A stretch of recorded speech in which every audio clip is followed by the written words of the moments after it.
चिंता संतानहन्तारो यत्पादाम्बुजरेणवः स्वीयानात्मनिजाचार्य प्रणमामि मुहुर्मुहुः। यदनुग्रतो जन्तुः सर्वदुःखातिगो भवेत् तमहं सर्वदा वन्दे श्रीमद्वल्लभनन्दनम्।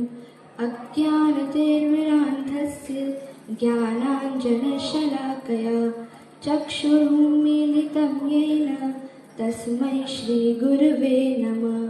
नमामि हृदये शेषे लीलाक्षिलाब्धिशायनं लक्ष्मीसहस्रलीलाभिः सेव्यमानं कलान्धिं। चतुर्भिश्च त्रिभिस्तथा षड्भिर्नाजिते योऽसौ पंचधार्द्रतये मम। उपस्थित परम भाग्यवान वैष्णवजन, यह बड़ा सौभाग्य का विषय है कि आप सभी वैष्णवजन श्री गुसाई जी के उत्सव के उपलक्ष्य में यहाँ श्री गोवर्धन नाथ जी के प्रांगण में यहाँ इकट्ठे हुए हैं। आज श्री गुसाई जी का अर्थात श्री विठल नाथ जी का प्राकट्य उत्सव के उपलक्ष्य में यहाँ सभा है।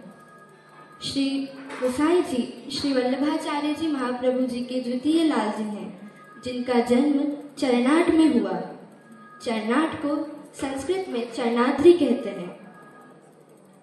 श्री गुसाई जी स्वयं पूर्ण पुरुषोत्तम श्री ठाकुर जी के अवतार हैं।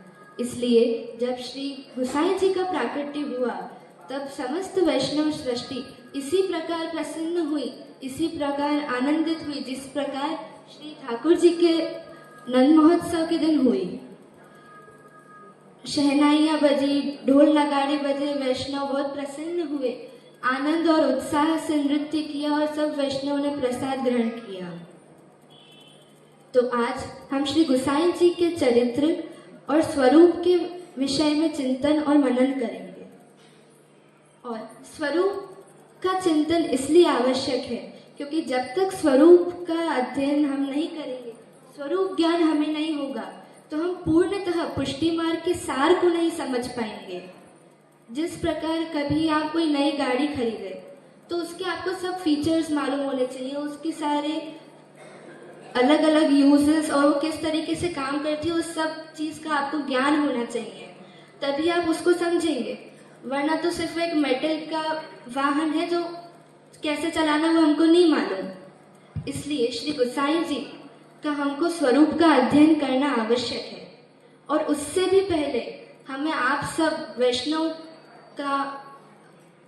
को विनती करनी है कि आप अपना स्वरूप समझें, क्योंकि आप वैष्णव जन हैं, भक्त जन हैं, श्री प्रभु के वैष्णव हैं, जिन्हें श्री ठाकुर जी की सेवा का अवसर मिला। तो श्री गुसाई जी का स्वरूप समझे और अपना स्वरूप समझे, उसके बाद आपको पुष्टि मार्ग का सार समझ आएगा।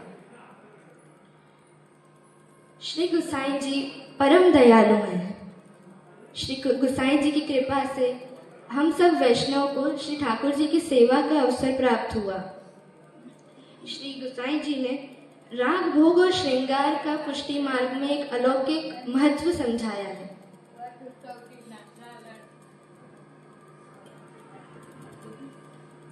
श्री गुसाई जी महाराज की आज्ञा से पुष्टि मार्ग में संगीत, कला और विभिन्न अलग अलग कलाओं का एक महत्वपूर्ण स्थान है। जैसे पहले कई राग होते थे जो वैष्णव को गाना नहीं आते थे, लेकिन आज वो मंदिरों में, घरों में सब कीर्तन के रूप में गाते हैं और बजाते हैं। इसी प्रकार हम वैष्णव को अपनी कलाओं का, अपनी रुचियों का सही तरीके से प्रभु में समर्पण करना सीखना है, क्योंकि समर्पण से हम श्री ठाकुर जी को लाड़ लड़ा सकते हैं। जैसे किसी की वाणी सुंदर है तो वो ठाकुर जी को कीर्तन करके रिझाएं। कोई पाक कला में उत्तीर्ण है तो वो श्री ठाकुर जी को सामग्री भोग धर के रिझा सकते हैं। वैसे ही एक बार श्री गुसाई जी का प्रसंग आता है कि श्री गुसाई जी एक पटेल वैष्णव से मिले उनको श्री गोसाई जी ने आज्ञा करी कि आप श्री ठाकुर जी के प्रिय गायों की सेवा का उत्तरदायित्व लें। तो वो वैष्णव इतना गायों की सेवा में मग्न हो गया, ध्यान रखा उन्होंने गायों का, प्रतिदिन जल्दी उठ के मंगला से सेवा करता था। पर वो कई बार भोजन ग्रहण करना भूल जाता, भले ही भितरिया ने उनकी पातल रखी हो कि वैष्णव आएंगे लेंगे, पर किसी दिन लिया किसी दिन नहीं लिया।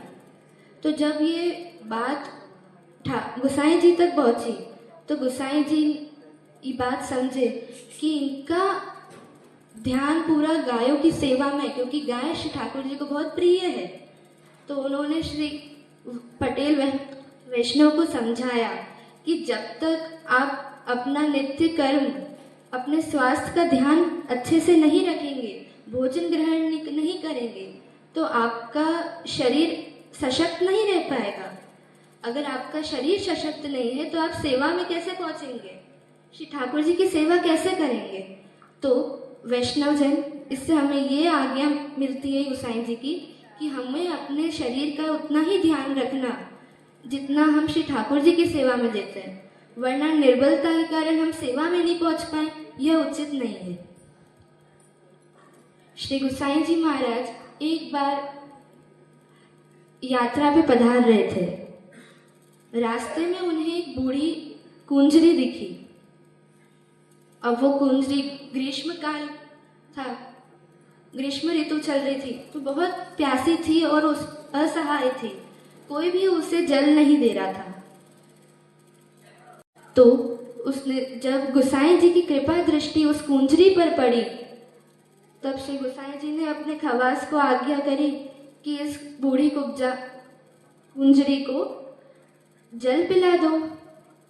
खवास ने कहा, प्रभु अभी यहाँ पर तो कोई जल का व्यवस्था नहीं हो पाएगी, यहाँ दूर दूर तक कोई सरोवर या कुछ भी नहीं है, कुआं भी नहीं है, तो जल कहाँ से लाऊं।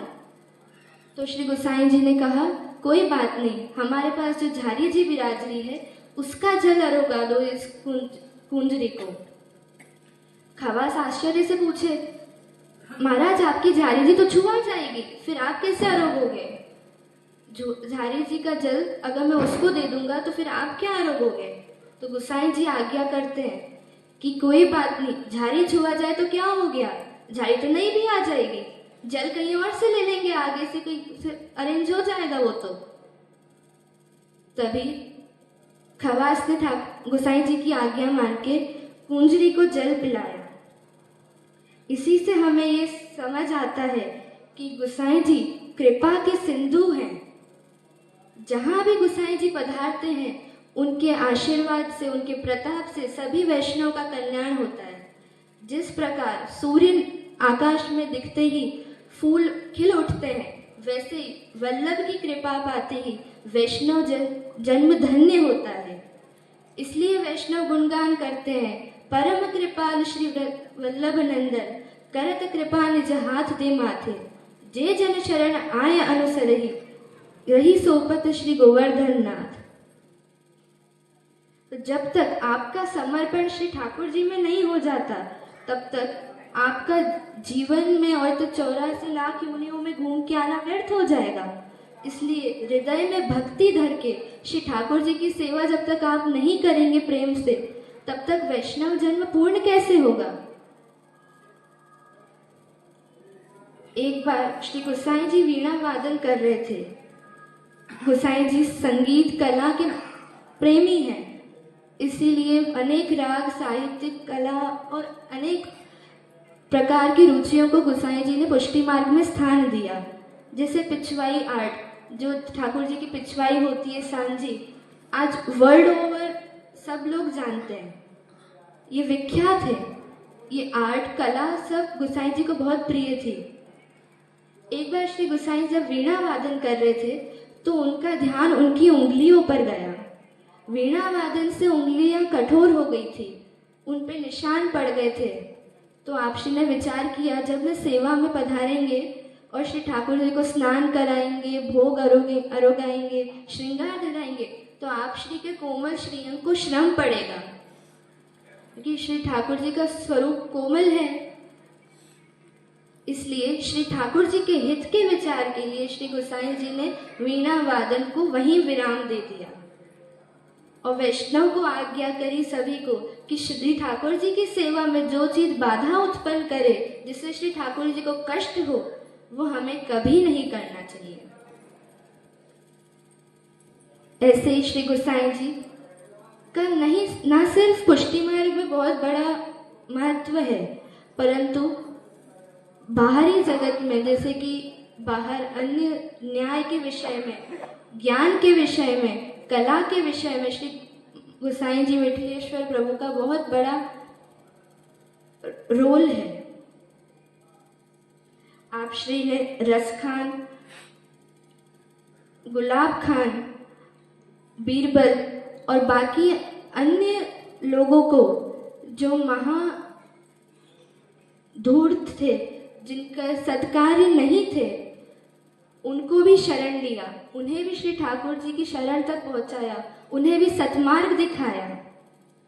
ऐसे श्री गोसाई जी स्वयं श्री ठाकुर जी के स्वरूप हैं।